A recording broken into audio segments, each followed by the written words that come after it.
Greetings, TheWarOwl greets you, Professor Emeritus of Counter-Strike. I've watched a lot of your Matchmaking Academy demos. I played with you guys inside of the subscriber games on the Twitch stream, and I have seen a consistent pattern over the years, a consistent problem with regular old Counter-Strike players, and that's a lack of understanding of the economy of the game. Counter-Strike Global Offensive, as a competitive game, is strongly based around an in-game economic system. You gotta learn how to do simple math to play Counter-Strike. This is a big thing that separates it from other competitive shooters and makes it such a great game. Now, we're talking about the in-game economy, not the Steam market or anything like that. Fun fact, the Valve employee originally responsible for the Steam market eventually went on to become the finance minister of Greece. His first act was to institute a policy whereby patrons of the local bank would have to pay €2.50 in order to play a slot machine that then decided how much money they were allowed to withdraw for that day. It saved the euro.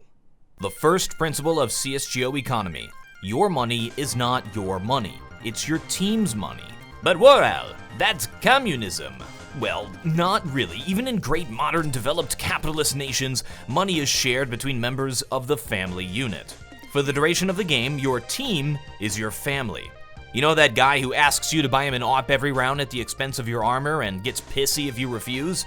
That's your wife. One of the most blatant mistakes I often see is the refusal to drop teammates' weapons. Let's look at a specific professional example so we can see what to do and why to do it. Now, we all know that professional Counter-Strike players can do no wrong. So our professional example today comes from the Ninjas in Pajamas versus Astralis. For a little bit of context on this match, Astralis has just lost 3 rounds in a row. They're hurting economically. This is a very important round for them to win. They put it into a 2 versus 2, and thank goodness they're actually able to win it. Notice they're going to grab those AK-47s. You think, well, the AK-47's cheaper than the M4. Yeah, but most players are going to prefer that AK because of the one-tap potential, so they're going to grab it. So this is a 2-player survive. They have weapons. They have armor with no helmet. One has a flash, and one has a kit.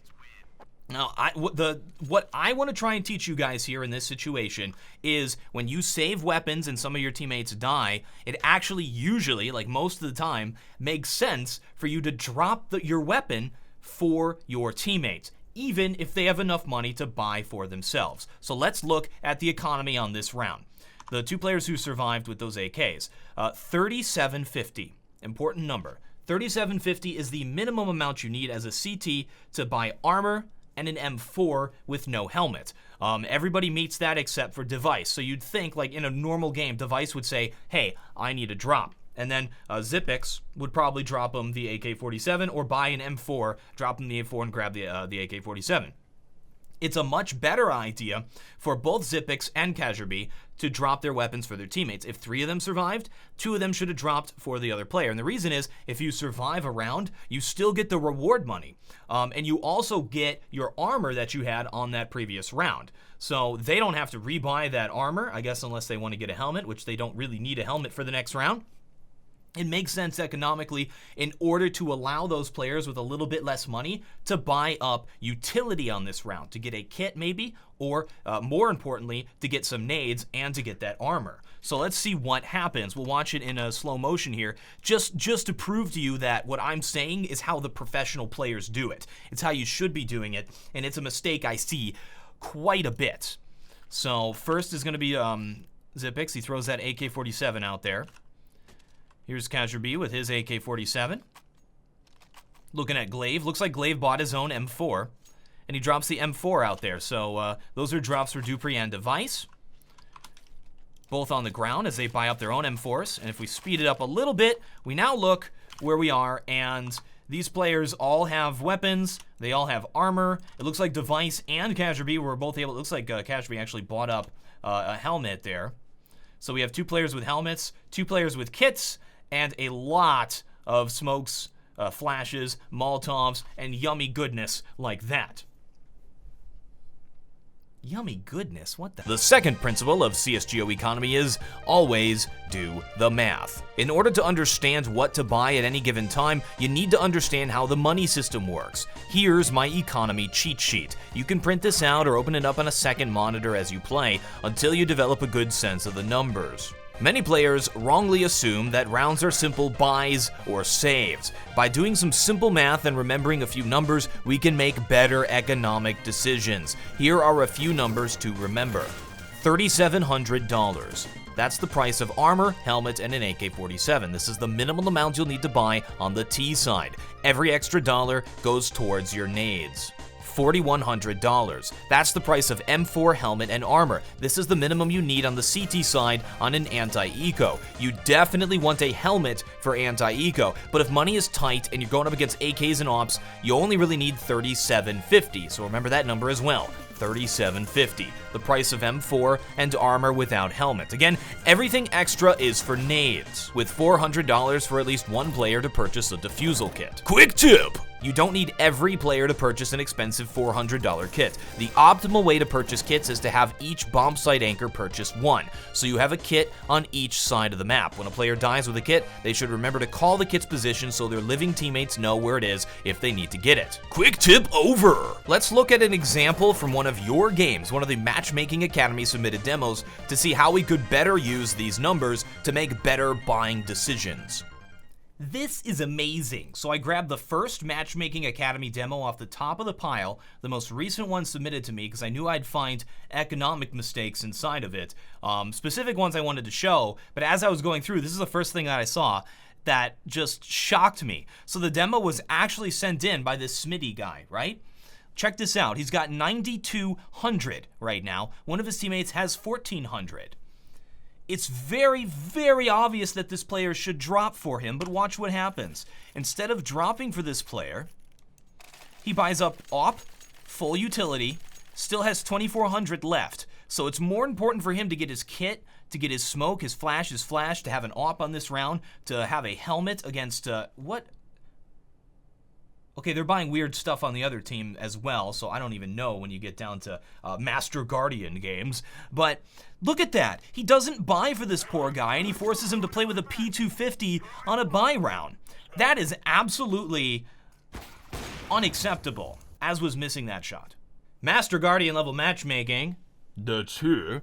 Let's talk about how making a few calculations, remembering those numbers we talked about, can help you make the right economic decisions inside of the game. So, where are we in context? The CTs, who we're looking at here, our hero Smitty, have just lost the last round. So that's going to be 1,400 reward money for this round.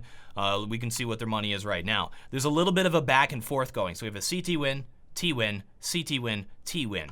So, and look at this. Only one terrorist was able to survive the last round. That means they know that the economy is going to be pretty similar, that the T's are going to be able to buy fully, but maybe not completely fully, and they're not going to have a lot of stuff. It's a good opportunity to break the economy of the terrorists. So a professional level team, in my opinion, would buy. I think a professional level team, for the most part, most situations, right now, would buy. Most teams are going to buy. However, you may decide to save, and this team does decide to save. However, I think if they buy, we have a player with 7,000, player with 5,000, 3 other players are going to have guns, 2 are going to have armor with a pistol, and they're going to have utility. So they should buy, but they don't. They decide to save. So if you do decide to save, and that is a decision you can do, you say, what can I buy? How much money can I spend on this round so that I can still buy on the next round? That's where our little mathematicals come in. Our minimum was $3,750. So $3,750 is armor with no helmet and an M4. They're going to be getting 1,900 reward money in the next round. You do that really quickly. How can I do that really quickly? 1,400. That's the one number you have to remember. 1,400 for a loss plus 500 for a loss in a row. So that's 1,900 reward money on the next round. So you have 3,750 minus 1,900. You don't even have to get close. It's 1,850. So if we look at their money, they're going to be able to buy next round. Vegetable has that minimum threshold, and of course, one of the players would be able to drop him as well in the next round if they actually really needed to. So the players can pretty much, and I would say, I would spend up to the point where I'm at like that 22, 100 level that those players are at. So what I think would be the best decision is a player with 7,000 could drop pistols for those 3 players. Then even he could buy armor. Fat Panda could also buy armor. They could also buy a little bit of utility, some smokes maybe to try to trick the T's into thinking they bought. Some flashes, which will help them get some frags, and kind of even it up. So that's how I would spend. Let's see how they actually do it here at MG1 level, where communication is nigh. So we see Smitty already buys the Deagle. So he's at 1,500. He's going to need to call for a drop on the next round if they lose it. So that's unfortunate. Vegetable also buys a P250, putting him down to 1,500. That's pretty rough. So they're not going to have a good time on the next round. They're not going to be able to do a full buy if they lose it because of what they did. And let's look at the result of that. They have some pistols on this round, which is good, but they could have had those pistols doing it a much better way. I think that was an unfortunate economic decision. I think it's going to hurt them on this round. And yeah, after all the buying is done, what? Why do you have an AUG? This dude still has... Did he even drop? Oh, yeah. Oh, they spent all of their money on this round. This guy's got an AUG.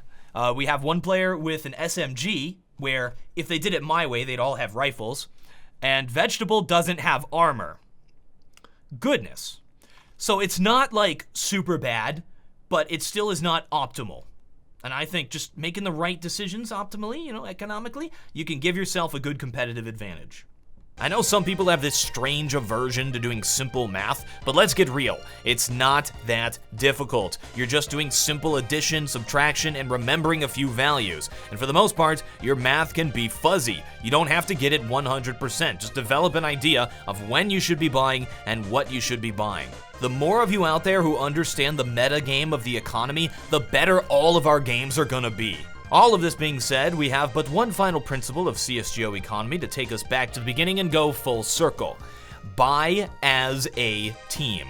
If you get some idiots on your team who are making bad decisions and you fail to convince them of what needs to be done, it's more important to be consistent with your team than to be right. Now let's say your team calls a save, but you know it should be a buy. You're trying to convince them. You're using knowledge. You're using numbers. You're saying, hey guys, we're supposed to buy. But, you know, they're just being arrogant morons and they think they know what's best. Hey, dude, I have 3,000 hours in Counter-Strike, so I think I know a little bit better than you. Where am I going with this? Anyway, it's better to just go along with their buying habits. It's better for the team to not be out of sync. If you're going to make the wrong decision, make the wrong decision together.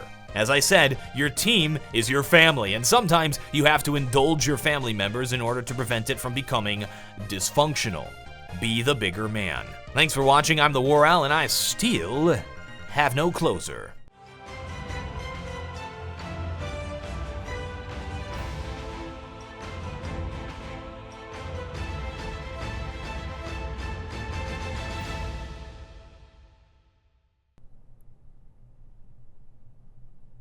Didn't we have a schedule? What the heck happened to that?